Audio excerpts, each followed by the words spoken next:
our last video, we discussed about 6 strategies and plans proposed by the European Union towards achieving the Fit for 55 regulations. If you remember well, the Fit for 55 is a regulation by the European Union to reduce gas emissions to 55% by 2030 and to zero by 2050. Today's video will bring to your table another 6 concrete preparations and proposals regulated by the EU in a bid to hit their target. If you missed the last video, do well to check it out, and don't forget to stay subscribed to our channel for more videos like this. The European Union has already made some progress, with data last year showing a 24% reduction in GHG emissions compared to 1990. However, there is still a long way to go.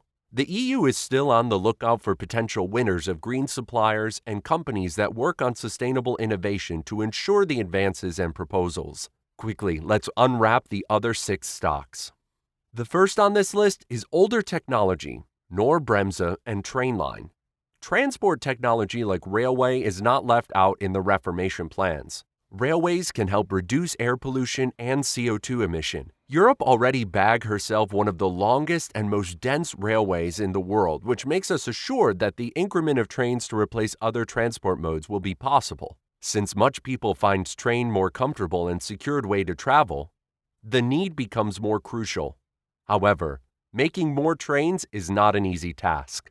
Knorr Bremse, a manufacturer of brakes for trains and trucks, asserts that the braking system must be long-lasting, which makes them innovate high-speed potentials.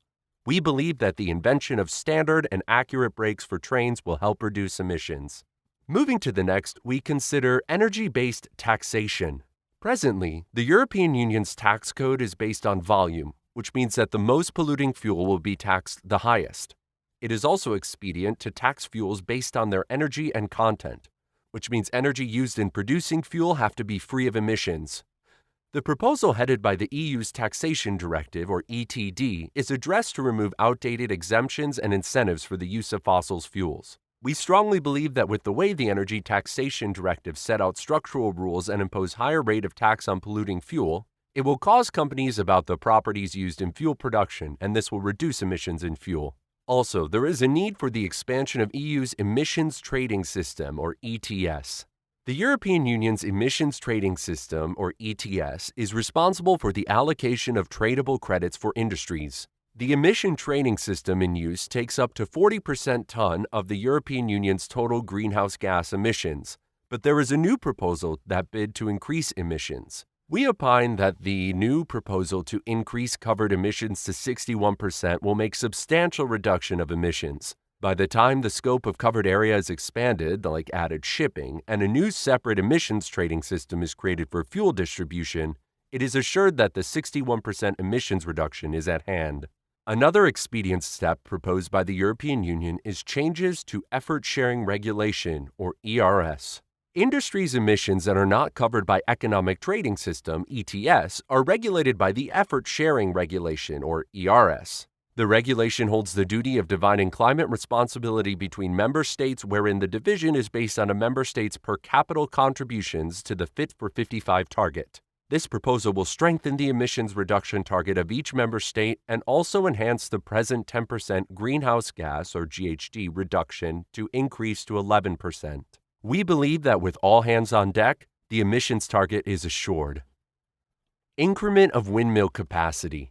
The greenhouse gas emissions target is believed to trigger the revision of wind energy. This means that the European Union's wind capacity has to increase to 433 to 452 gigawatts by 2030.